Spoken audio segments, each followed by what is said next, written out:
Content warning. On this podcast, we discuss sensitive issues, including but not limited to swearing, tasteless jokes, situations of a sexual nature, and drug use. This podcast is not intended for children.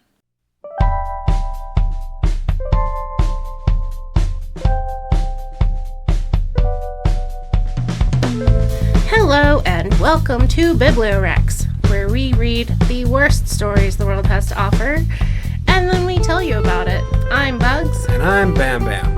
And we are reading a bad book today. Yeah, it's pretty bad. It's pretty bad. Yeah, we might get assassinated by Scientology. Oh no! Not the Tom Cruise assassination. Yeah. I mean, honestly, that's scary. Just having Tom Cruise in your presence, because he's so much shorter than you expect him to be, and he's got that tooth in the middle of his face, so... I think he had surgery to fix that. No. Because I've seen pictures of him more recently, and it's fixed. That's hilarious, actually. Yeah. Oh, John Travolta is the other big Scientology guy. Mm-hmm. Yeah, he's the one that made, like, the really big push for Battlefield Earth. Right, which we thought about doing for you lovely, lovely listeners, Yep. and we gave up. I've read like a third of it, and I quit because it's fucking insufferable. Like, I'm sure people wonder, how do you pick your bad books? And mostly it's vibes. We look at it, I usually flip through and I'll read a paragraph, and if it sounds terrible from that paragraph, I'm like, haha. And we were like, hey, everyone knows Battlefield Earth is a terrible movie. I'll bet the book is worse. And then we were like, this is so bad, we can't do I've this. tried reading that fucker for And wasn't 10 it 25 hours for the book? I think it was more like 50. Because I think I was assuming 25 hours, because there's like the weird split in the middle. Oh, okay. Because the first half is just the movie, and then the second half is a bunch of bureaucratic, weird stuff, because... all kinds of cool alien technology and stuff like that. Fucking boring. Because it's all wrapped up in a bunch of bureaucratic nonsense. Right. For alien money I don't care about. So instead of bringing you a tome full of nonsense, we're bringing you a very short story full of nonsense. Yeah, back when L. Ron Hubbard was a pulp fiction writer. Right, before he created Scientology and kind of went off the rails. Yeah, I think he was around like 20s, 30s when he wrote this. Oh, in his age? Okay. Yeah, this was... Well, I'll get to when this was written, because there's a funny thing about that, actually. Oh, okay. So what are we reading today? It's Golden Hell. Golden Hell. And the book itself was actually published with a second story in it, but I'm only covering the first one, which is actually Golden Hell. The second one is Pearl Pirate. And Okay. Lily skimmed through it, and it's something. So these might end up being a recurring piece, because you also got me one of those that has 2 parts in it, and they're both short as well. So we'll see how they go, and we'll dose these out every now and then for an easy something or other. Yeah. So, yeah, we're starting with Golden Hell by L. Ron Hubbard. And just a big warning at the top. Super duper racist. Unsurprising. Is there anything else besides racism in it?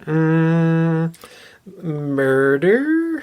Right. So just like violence, our Yeah. usual. Nothing like pedophilia or rapism. No, there aren't any. God damn it. I did not say that. Can you say that sentence for me? Yeah, there's no pedophilia or anything like that. Go ahead. You all right? Do you need a minute? I can't believe how that came out of my mouth. Pedophilia? And rapism. That's what I said. Which is why I'm feeling very dumb. Oh, it's fine. Don't worry about it. Let's get into it. Yeah. Go ahead. Story begins in the first-person perspective of Captain Humbert Reynolds. He's sat at a hotel bar talking to another man named Charlie Martin, who is a drunk archaeologist who keeps insisting over and over again, because that's kind of his area of study or something, that all Mongolians are rich. That is the beginning premise. is this weird stereotype. Ah, yes, all Asians are smart. All, yeah. Okay. Yep. Yes. That's See, just a bizarre thing to assert. Yeah, my conception of Mongolians is kind of just the opposite, I guess. I don't know. There's so much of Mongolia. I'm sure there's so many different walks of life. And not just like the nomadic peoples. Right. Like, if they're nomadic, their wealth is probably in horses and, Yeah, it's just a different kind of wealth system and not in money and gold as this story is going by. What's the name of the king who conquered half the world? Wasn't he a Mongolian Alexander? Genghis Khan. Genghis Khan was Yeah, Mongolian? Genghis Khan. So is the idea that Genghis Khan left all of his gold to his descendants and they're all just dressed in gold? No. Oh, 'cause that's the only thing I could maybe logic out of that. Yeah, he does come up, but yeah, this is some number of generations after that, so... Okay. I don't know then, all right. Yeah, I don't know where the idea comes from originally for this to be somehow plausible, but anyway, Reynolds is a mining engineer. So he keeps hearing this guy Charlie talking at the bar about all these rich Mongolians, and he's just like, yes, why are these nomadic peoples with a little commerce or agriculture so rich? So, yeah, weird stereotype, and the story is just going to run with it for a little while. Okay, fine. So Reynolds wants to go explore the cold desert... The cold desert... the cold desert of the Gobi in Mongolia to pan for gold because Mongolia supposedly doesn't have any mines. So he wants to go and explore, see where all their wealth is coming from. If they're all wealthy, though, that would imply the gold is no longer in the creeks. It's on their body and on their wrists. Yeah, I don't know where this guy's getting the ideas from, but that's the one he's going with. So Okay. And this is like a lot of these Pulp Fiction stories, they're all just adventure stories. Right. It's that day's like male power fantasy stories. Right. I can just walk into this creek and get loaded down with gold and go home rich and happy. And shoot somebody. Yeah, that's basically how these stories go. Okay. So this isn't the first time he's came up with a plan to go to a foreign country and steal gold. He's done this before. He has went to South America and panned for gold there, and then got ran off by the natives. And he did the same thing in Canada and got ran off again. So he's just made it a habit to go to foreign countries, try to steal gold, and then get ran off. I hope that happens this time. About every page or two, the narrator brings up that he will eventually come to a literal hell, like on Earth. Like he makes a big deal about it, saying Like that foreshadowing? very blunt foreshadowing. Okay. Because Foredarkening. Yeah. He keeps mentioning in the past tense that he is going to end up in hell, and that when other people are talking about having to go through hell and back to get something, they're speaking metaphorically. But in this case, he is talking literally, even though it's not. He's also speaking metaphorically, so he's making this really weird case for himself. This is a literal, not literal. A literal metaphor, yeah. Okay. Yep. Fantastic writing. Good job. So he does this repeatedly, mentioning that he's going to hell over and over again every other page, because Pulp Fiction is kind of the TikTok of its era, because you had to keep their attention in order to get them to the end of the book. You know, brief aside, I was reading one of these men's adventure magazines that, like, this probably was published in. Right. And you get 2 pages at the beginning of the magazine, and then you have to flip to page 97 for the rest of the story. So I can see how he's trying to really, really push the rest of the story so that you will flip to the end and actually finish the thing. Yeah, like my impression of it is that there's like this neediness to keep you hooked and keep you interested. And it comes off really weird to me. I don't know if that's just something endemic of the time, but yeah, repeats ad nauseum that he's going to hell and is in hell and made it out of hell eventually. And here's my first quote about it. Had you asked me there at the bar, do you believe in God? I would have replied, well, yes and no, and in a bigoted way, I would have explained a very complex conception to you. Already sounds like an asshole. Quote? That is one of the quotes. That's the first half of this quote. Okay. And like that right there just makes him sound like such an asshole. He's like, yes, I would have said something very complex and smart that you wouldn't have understood anyway, is basically what it comes off to me as. The other half is, now to the same question, I would say, I don't know. I've never had any great proof of God, but I know there's a hell lost up there in the Gobi. I found it. Okay. Yeah, so he's very, very insistent on this point that that is a literal hell. Right. So Reynolds heads to, I think it would be referred to as the East Sung district of that area bordering Mongolia and China, and meets a prince to get protection so that he can go through the Gobi without getting swarmed or murdered or bandited. And on his way into the building, he meets a man named Yang Tang. That was my first thought, was to laugh at it, but it actually is a legitimate... is that an accurate name? That is a legitimate Asian name. Okay, so that's not him being... Yeah.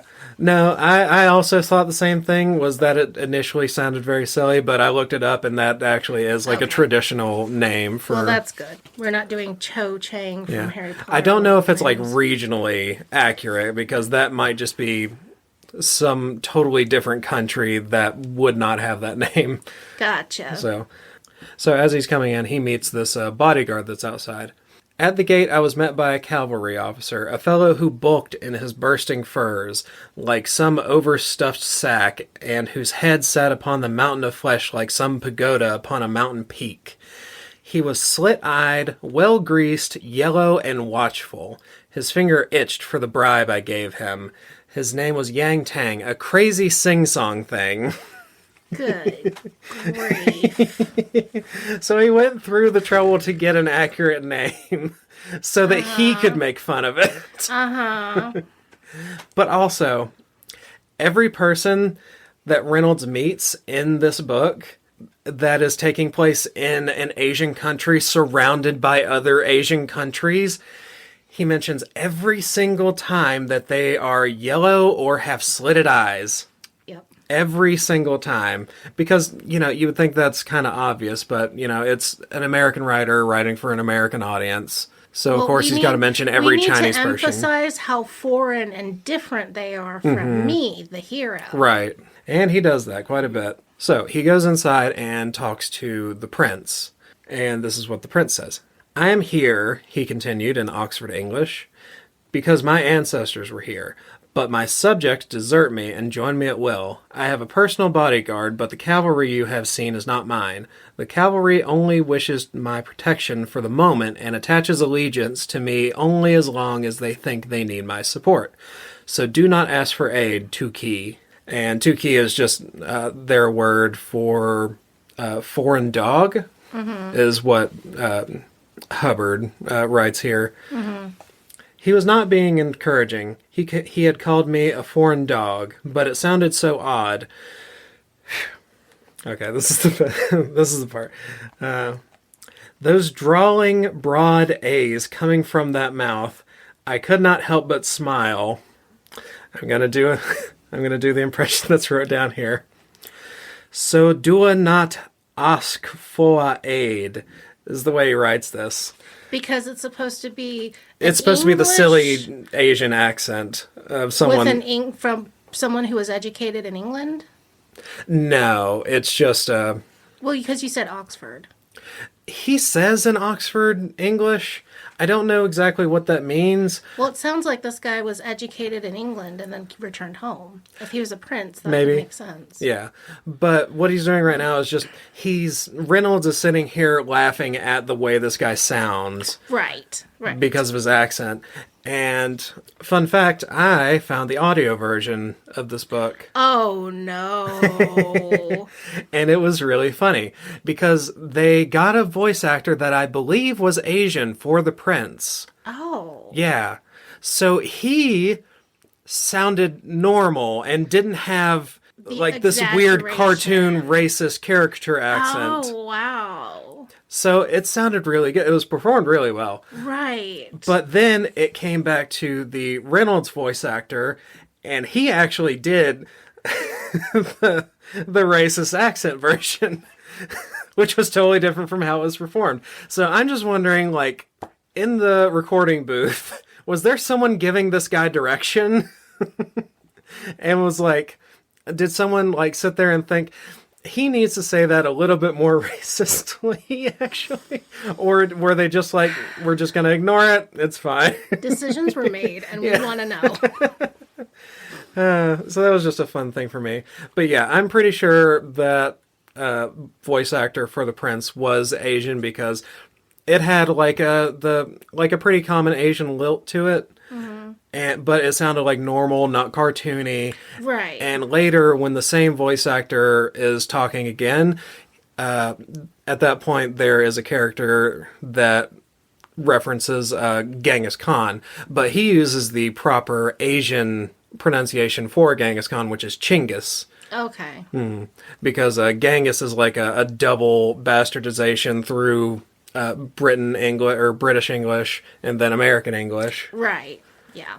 So he actually uses the right inflection for the word, so that leads me to think that he's legitimately Asian. So basically, the prince isn't going to help him, so he bribes Yang Tang outside and travels into the Gobi with a group of with Yang's group of cavalry. But he just said they don't help him and not to ask for help. He was told not to ask the prince for help because the prince isn't technically over the cavalrymen. The cavalry are kind of just a loose confederation. Like right now, politically, it behooves them to protect this prince. Okay, but he can bribe Yang Tang. Yeah, and that's what he does. Get access to the cavalry that way and just pay them directly to protect him? Right. Okay. So that's what he does. He bribes Yang and this group of about 30 cavalrymen with like various amounts of firearms.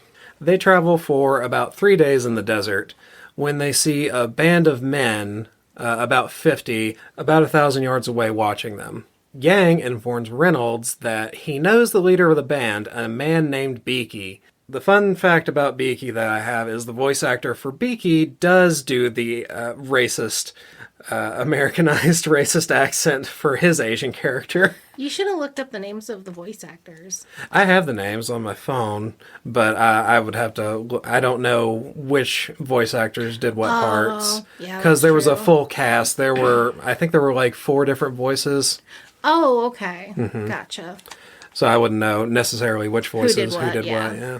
Yang knows Beaky is likely after Reynolds in order to steal his stuff, and he's worried about losing his payday, not some benevolent reason. We later find out Yang was going to rob Reynolds himself.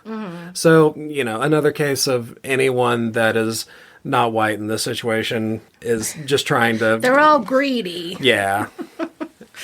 Positive traits, white guys. Non-positive traits, not white guys. Yeah. That's what I briefly looked through the book you got me, and 2 pages in, that was the only thing that I found in the book. Yeah. Lily parsed through Pearl Pirate, and just every character was like yellow, or again, slit-eyed, or just whatever race they were, that was their character. Yang asks/orders Reynolds to fire off a gun at the bandits at about 1,000 yards, which is like silly. Like it's not going to hit anyone. It just might scare them. Right. And Reynolds even mentions that this is silly and is for nothing, but he does it. I think the idea is that Yang is like trying to get him to waste his ammo so that he can rob him more easily, maybe. So he tells him to shoot more than once? Yeah, he wastes an entire clip of bullets on shooting. So Reynolds is an idiot for listening to him. Yeah. That's on Reynolds for being Like, dumb. he butters him up. He's just like, oh, yeah, you're this really good shot white guy, right? You can knock these guys down at 1,000 yards, so... So yeah, I think that might be the reason. Is he just trying to make it easier to rob Reynolds, but at the same time, Yang would know that they're most likely going to get assaulted by Beaky and his men, because Beaky's got like 50 guys, so he outnumbers Yang's men. So I don't know why he would suggest wasting ammunition on a firefight that's likely to occur.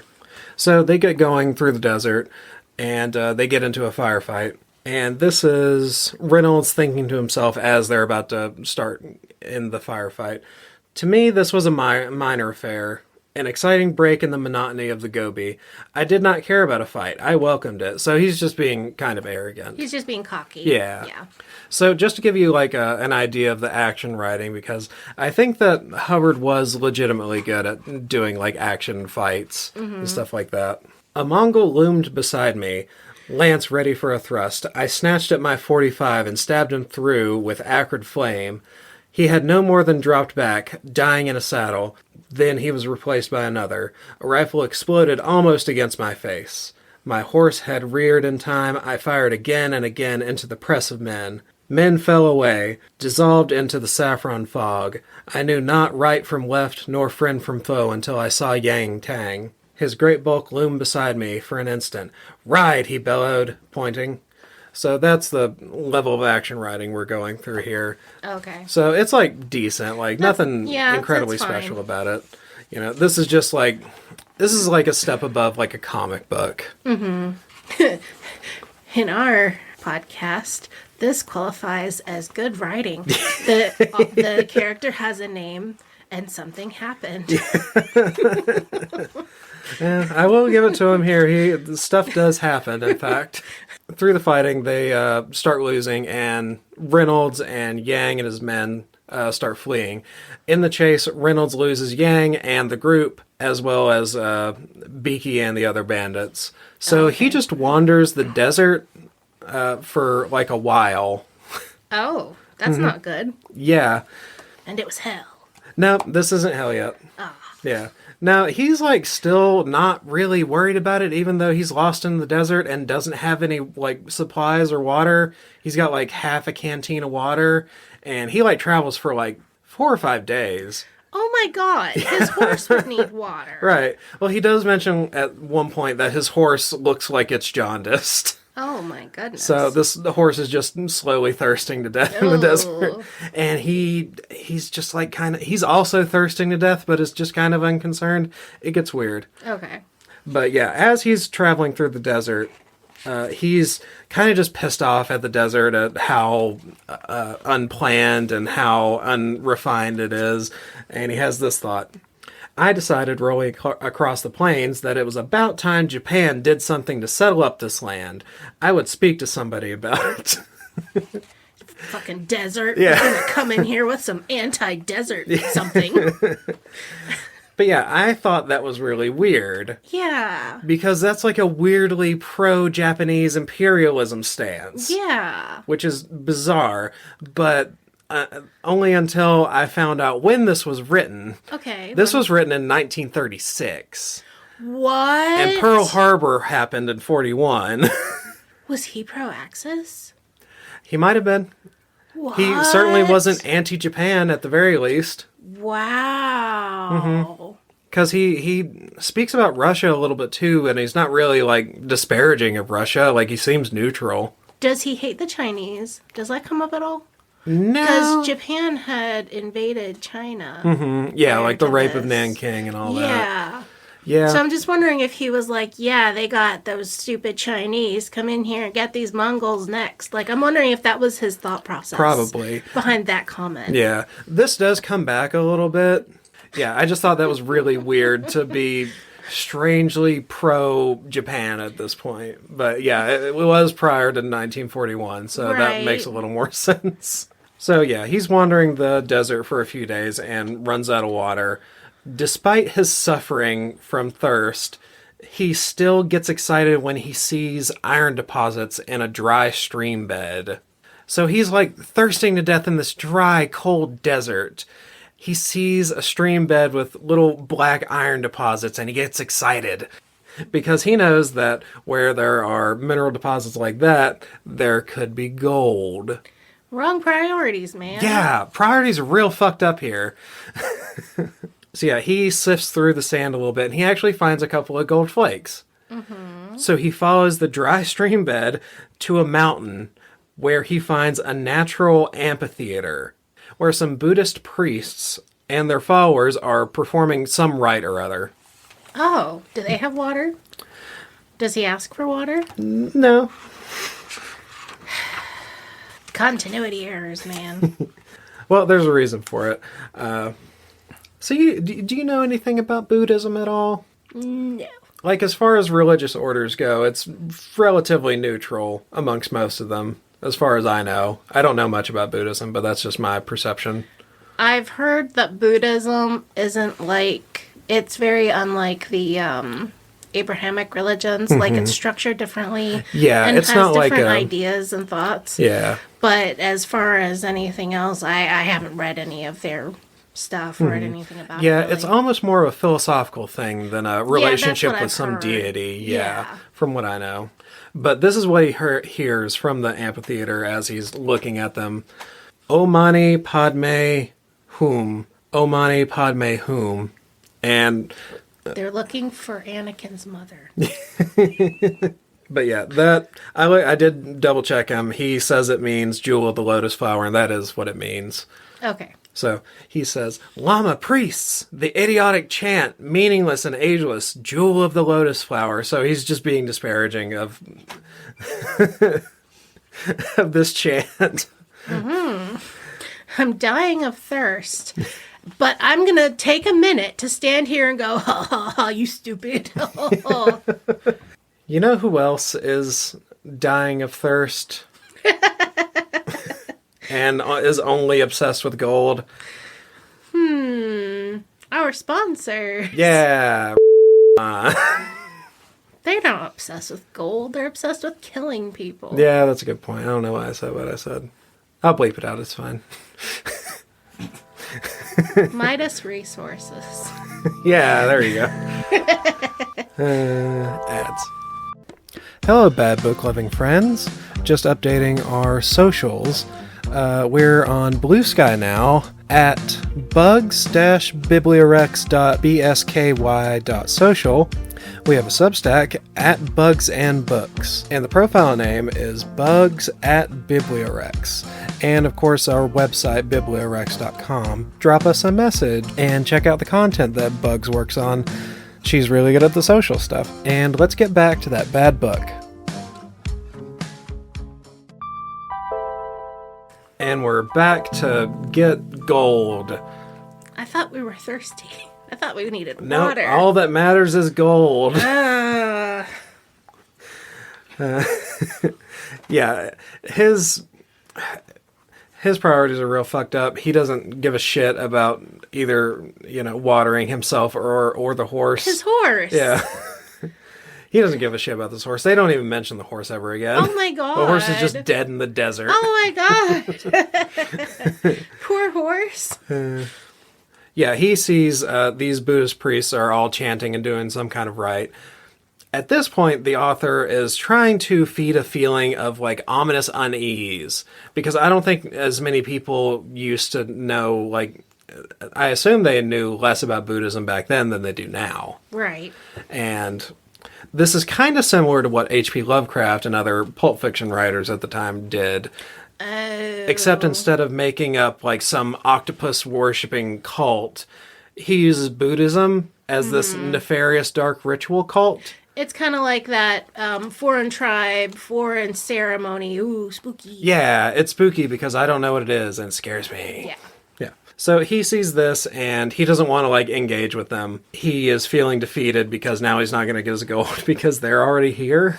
So he starts to leave, and as he's leaving, he gets caught by Beaky. Oh. And Beaky has just been on his trail like the whole time, just kind of like just staying out of sight. I'm just imagining a map, kind of like in Indiana Jones, but we're seeing like circles and up and down these same hills over and over. And these guys are just holding back because they're like, we can just let him die of thirst. Yeah. We don't have to fight him. Yeah, as far as I know, like, there's no method to what he's doing. He's just wandering the desert. Right, and they have hoping to water find and provisions, something? so they could just stay out of sight and just follow his trail for days. And be like, we don't need to catch up with him. So Beaky catches him, and he says to Reynolds, "You came into this country for gold," said Beaky. Mm-hmm. "Oh, I know all about it. Yang Tang was full of information, and I had it before he spoke," which I don't know why you had. If you had it before Yang Tang spoke, why'd you bring him up? That's weird, right?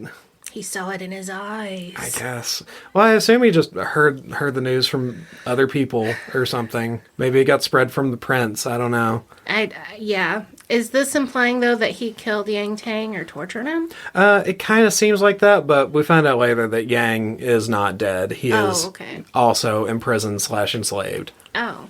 "You came for gold, Tuki, and you shall find it. Plenty of gold. I myself will see that you are taken to the place where you can best discover it." I just keep imagining lava, but it's gold. You're not far off, actually. Nice. It's also, I'm remembering Eternal River, where they end up in hell in the second half of the book. And I'm just imagining that, but it's all liquid gold. Eternal River just fucked you up, didn't it? It has never left You bring my that one mind. up a lot, actually. I can't remember anything about it. I think about it at least once a week and get mad.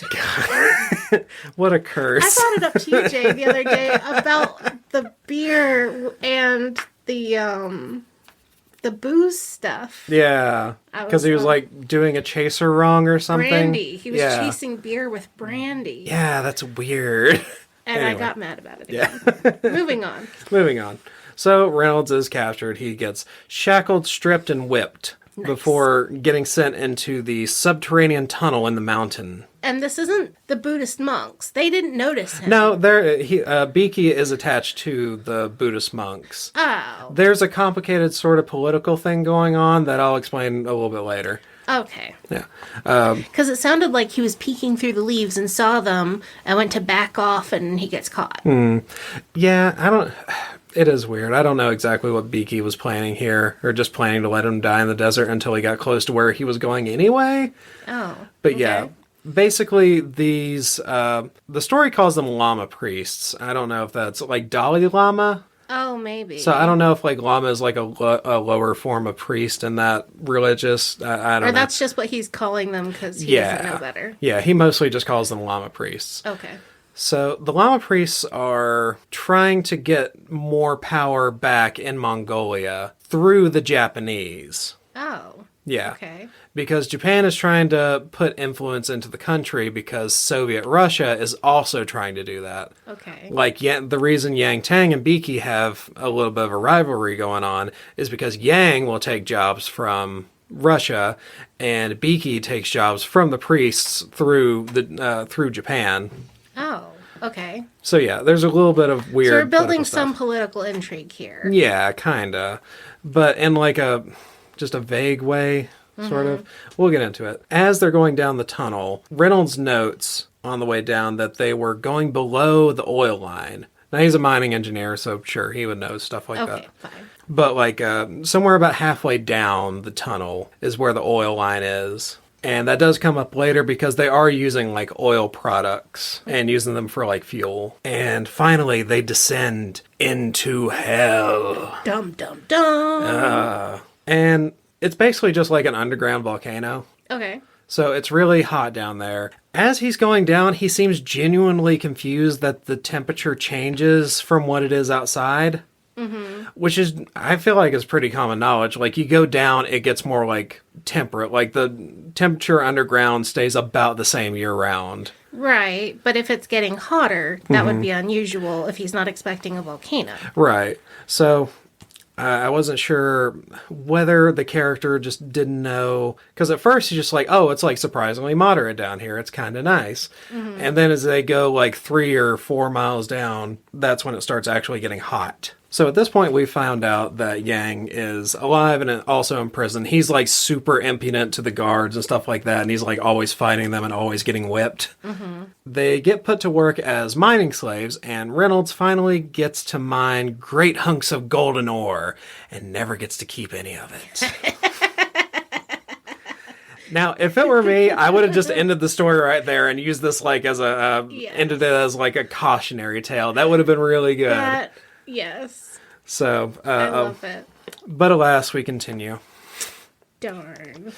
Some nebulous amount of time passes, maybe weeks or a millennia. Reynolds doesn't know because it's so terrible and he's so miserable in hell. Yang admits to Reynolds that he was going to rob him before Beaky came along, which I don't know why he would tell Reynolds this. That makes no sense. Yeah, because it seems like he's like trying to establish like more trust. So why would you start that by being like, "Oh yeah, that I was lying to you before, so now you can trust me."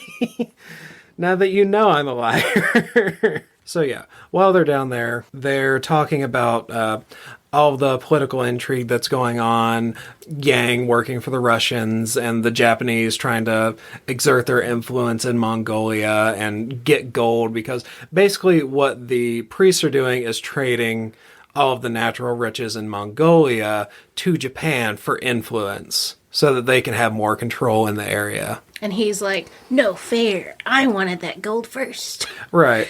But that also leaves me with the question, I thought all Mongolians were rich, because if all these gold mines are controlled by the Dali, or the llamas, and all of it's being sent to Japan, how is every Mongolian rich then? And also, we've never seen like any proof that anyone in Mongolia has had like any money.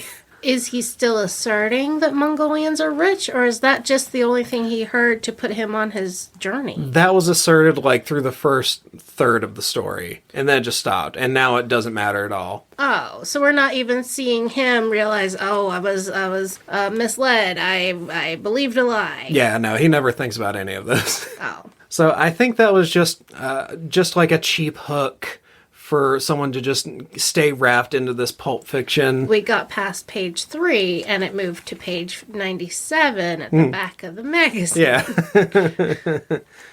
And I just hoped you would forget about that. Yep. So one of their jobs underground is to go back up to the oil line, and there's like a little hole drilled out, and oil leaks out of that hole. And it's like a continuous leak of oil that's constantly coming out. Okay. And they fill up oil barrels and take it down to the llamas so they can use it for like fuel, light sources, that kind of thing. But the only problem is that it's really slow.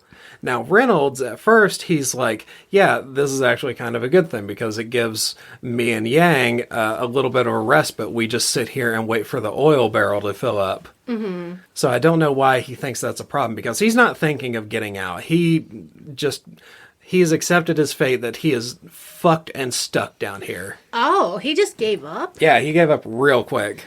Wow. I was not expecting that. But he also can't let go of like trying to make the mining more efficient. Because he's a miner. Yeah. And they're doing it wrong. Yeah. Because they're not white. But yeah, maybe also using slave labor is really inefficient, because you have to spend a lot of time keeping your slaves in line. Well, I mean, that's the thing. You don't have to. You have like a continuous influx of slaves from people that you're stealing. Right. So you don't have to give a shit about them. You don't have to make it efficient or work on it. No. You just throw bodies at it until the thing happens. Yeah. Just like the Egyptians did with the pyramids. Right. But Reynolds wants to make it more efficient, so he tells Yang and the bodyguards that he can make the oil flow a little bit faster. And eventually, through Yang, he manages to convince them to let him improve the oil spout. They initially distrust him and think he's going to pull some magic shenanigans, because, foreign savages, they don't know They're just how superstitious. Yeah. They don't know science. And it's not even science. It's so stupid. Does he just grind the hole wider? No, I'll tell you what happens. It's even dumber than that. See, they think he's going to do some strange magic shenanigans to escape, but decide to let him do it anyway to make work easier on the slaves that they don't care about. Very silly. But yeah, they get duped right away. So what these characters think of as magic is Reynolds doing something called single jacking. Okay. I'm leaving a space to let laughter happen. I don't know what that is. Okay. I was just going off of single jacking just being a very funny thing to say. Oh. Insert masturbation joke here. Oh. Yeah. I'm a child. It's fine. Single jacking is the process of beating a piece of steel into a rock with a hammer to make a hole. That's the big magic thing. And I actually looked it up, and it's exactly that. It's just a piece of steel that I think you also have to like add a little bit of water so that there's still some way to get the wedge out after you beat it into the rock. Mm-hmm. But that's essentially all it is. He's just beating this steel piece into the rock until there's a hole big enough for the oil to come out of. Because they would have never thought to push something in there to make it wider. But somebody already did. He says that the spout that it's already coming out of is an old single jack hole. So they've already done this and they're happy with the way it is. Somebody already did it and he just thinks he can do it better. Let's make our slavery more efficient. Yeah. So none of this makes any sense, except Hubbard is just being a racist, acting like, they're senseless, superstitious savages. And we have to give him a win. Right. We have to show he's smart. Because he's been fucked over at every step and made to look like a fool. Yeah. So, yeah, it doesn't make any sense because they already have the equipment to do it. Mm-hmm. Because he didn't have any of that stuff, or at least it's never mentioned that he has any of that stuff. Right. So they would have already had that on hand. And it's just drilling a hole. It's just beating a piece of metal into a rock until there's a hole. Nothing magic about it. Right. And, if they're mining, they know how that works. Right. And someone has already done it. So he's just putting one slightly above the old hole. That's all he's doing. Wow. Good job. Here's a cookie. Right. So, but he's acting like, they're amazed and afraid of what the potential bad magic or something. So they're it's just really watching dumb. him? They're all watching him. It's just acting like they can't possibly understand the magic of putting a steel rod into a rock. Come on. Okay. So he does it. He beats a hole into the rock and oil starts coming out. But it doesn't come out very fast at all. Like, it's coming out slower than the old one. Mm-hmm. So he's told that he fucked it up and he has to do it again. I don't know why he included that he failed the first time. But he comes back. And if I was them, I would have said, oh, you sabotaged us off with your head. Yeah. Like, you made it out come slower, so you're lying. Mm-hmm. Yeah, he gets threatened with potential murder, but they still don't do it for some reason. And they let him do it again. Yeah. They tell him to do it They again. make him do it again. So he comes back, and it bursts through, and oil comes through, and it's actually going at, like, an appreciable rate now. Okay. Honestly, though, storage could be a problem. If they have an acceptable flow at this moment in time, yeah, and there's no, like, stop. is not necessarily good if you don't have the barrels needed to store it. Mm-hmm. If they're using it as it comes out and they're not having a shortage, it would make no sense why you would want it to be changed. Yeah, I don't know.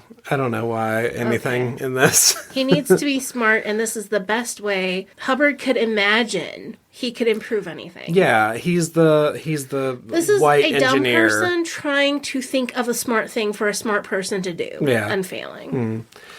So yeah, the Lama priests are watching, and they and everyone else that's in the room gets really excited, and they go down the hall celebrating, leaving Reynolds, Yang, and a single guard in the room. Okay. Because this is like a little chamber off from the tunnel going down. Mm-hmm. So now that they're all alone, Reynolds and Yang beat the shit out of this guard, presumably beating him to death. With the metal rod left in his hand. Yeah. Why not? Why not? Who's going to stop him? And at this point, it's been mentioned that the remains of Yang's men, which are like, I don't know, like 15 guys or something like that, they are conveniently assigned to gold transport duty. So they're taking a big load of gold and taking it out of the mines. Mm-hmm. Mm-hmm. Oh, I can't see where this is going. Yeah. A male power fantasy where everyone comes out rich? That's crazy. Where we just walk out of prison? Mm-hmm. Oh, God, now I'm getting flashbacks to EO.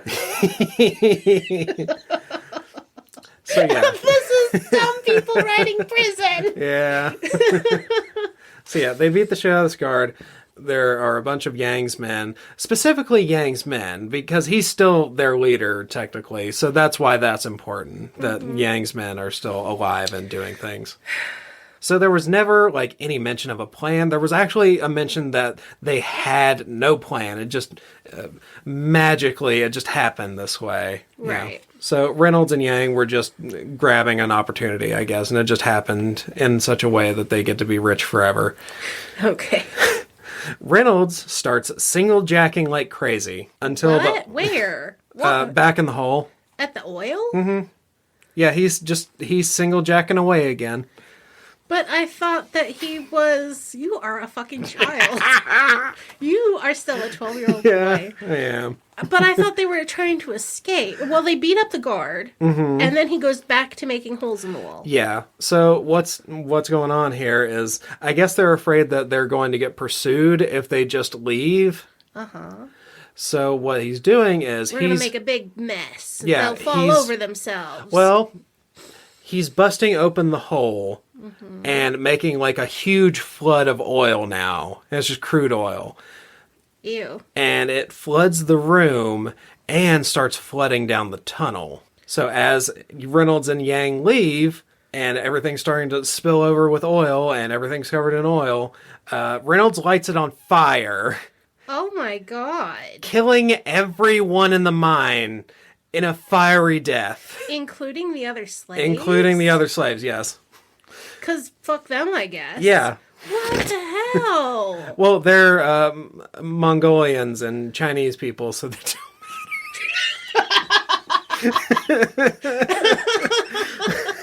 Oh my God. The only reason Yang matters is that he's helping the hero, the supposed hero.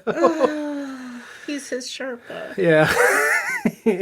Oh my God. So Reynolds, Yang, and Yang's men survive. And the smoke would be killing the people. Mm-hmm. The smoke is what would kill everyone. Yeah. Because the oil and the fire wouldn't even get there. Yeah, Reynolds, soon at all. Reynolds mentions that, yeah, everyone that was down there died in a fiery hell. So he's not even remorseful about it. That's awful. Yeah, it super is. So, yeah, they survive and escape into Russia. We take the gold that conveniently Yang Tang's men were carrying out of the tunnel at this time, and they're the only ones. There's no guards standing outside to fight them with guns. Nope. At least not that I remember. This is the stupidest thing in the world. Yeah. So, yeah, they travel into Russia with zero incident, carrying several thousand pounds of gold out of the Gobi into Russia. Mm-hmm. Zero issues. Uh-huh. Because the adventure's over and they have to be rich. Okay. Why, they could just murder him and leave him behind. Yeah, I don't know. Why would they keep him alive? Yang was already planning to do that. I don't know why cut your share there would be that much more. Interest in keeping Reynolds alive now. Yeah. But he does for whatever reason. Maybe sentimental reasons. Oh, we were such buddies as slaves, remember? Yeah. No, I don't know. Like, they never really become friends. Like, at the end, Yang sends a letter to Reynolds, and he's still calling him Tukey. He's still calling him foreign dog. Mm-hmm. So I don't know that friends is the right words. I don't know. Maybe frenemies? Anyway. So yeah, the story ends. Reynolds is now living in Washington, waiting until gold is legal to sell again? I don't know what was going on in 1936, but according to this, it seems that selling gold was illegal or something. I don't remember hearing anything about that. Yeah, I don't know anything about that. That sounds bizarre. Because I'm sure Yeah. there were still, like, gold panners and stuff, right? Oh, yeah. Yeah. Jay, was gold illegal to sell in 1936? While he's doing that, yeah, he receives a letter from Yang saying that both Beaky and all the llamas and the prince are dead. I don't know why the prince is dead. Yeah, he wasn't even there. Yeah, but yeah, Yang is like implying that he killed Beaky himself, and he never says how the prince died. But I think there was like some sore feelings because whenever Reynolds was leaving the prince was just like, you should not go to the Gobi because you might find gold there, because he knows what's going on in the Gobi. Oh, and they'll get imprisoned or Yeah. whatever? So without actually, he's like warning them without specifically telling them. Yeah. Oh.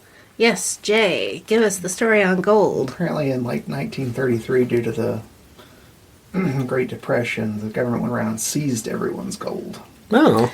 In 1930, the government seized gold because of the Great Depression. Yes. Strange. So if he came in with a ton of FDR gold... seized all gold bullion coins via Executive Order 6102. I didn't know they seized the to gold. sell it at well below market rates to the government. Oh. Wow. So, but still, you'd think there'd be a black market where you could just take raw gold. Sure.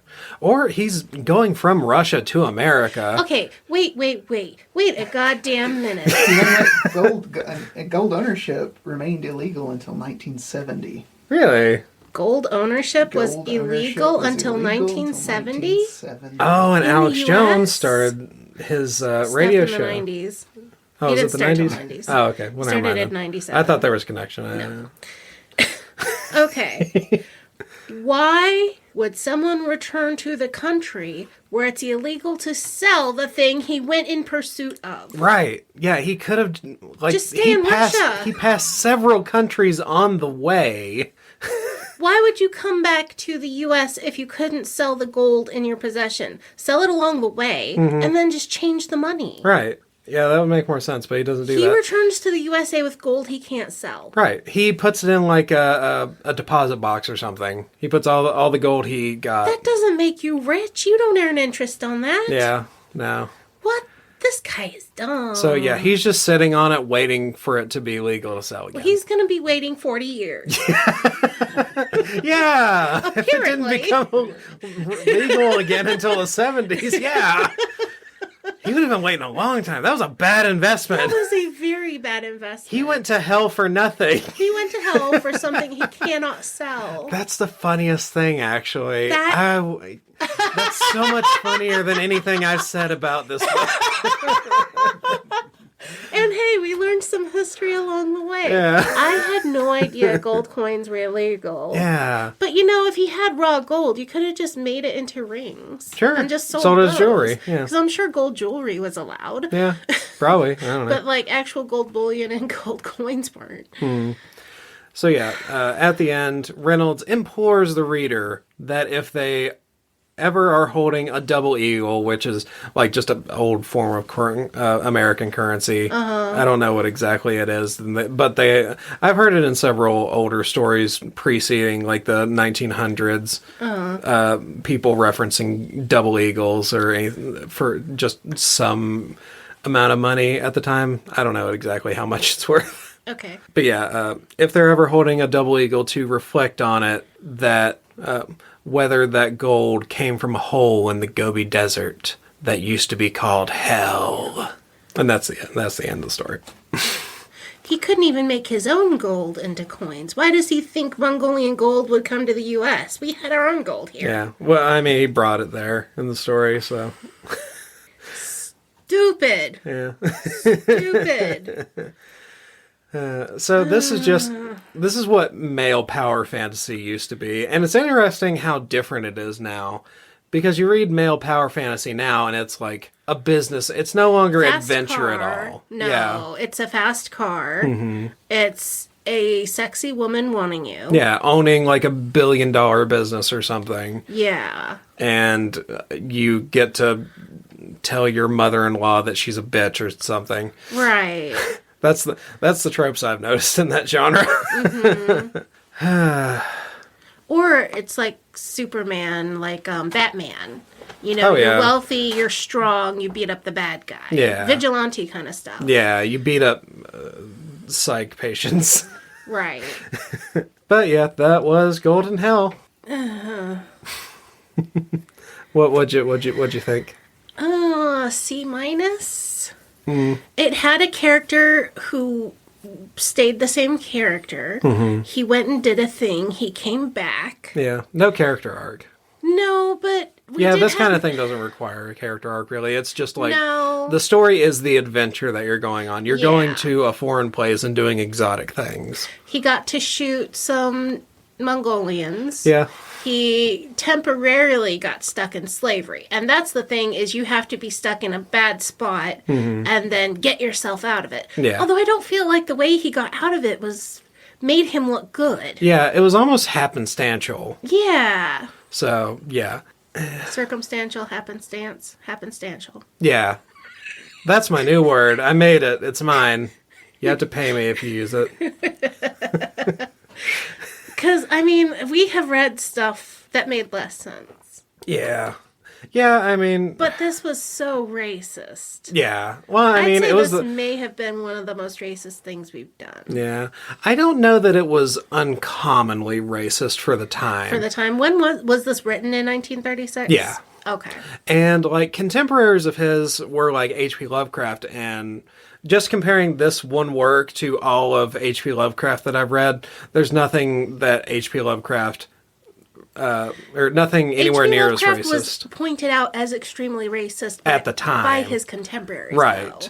So I would he's at least not imagine that racist. He's racist for the time, but not more than your average gross white guy. Yeah. So I think he's regular amount of racist for the 30s. So And that's what his audience was cool with. Yeah. And would pay for. yeah, So, I think that he just wasn't really all that special of an author is what my takeaway from this is. right. Because he's not like extraordinary for Pulp Fiction at the time. He's not extraordinary for any of the westerns that he did or anything like that. So I think it's just C minus seems about right. Yeah, because it's just stuff happened. We were there. We learned some history. No thanks to you. Yeah.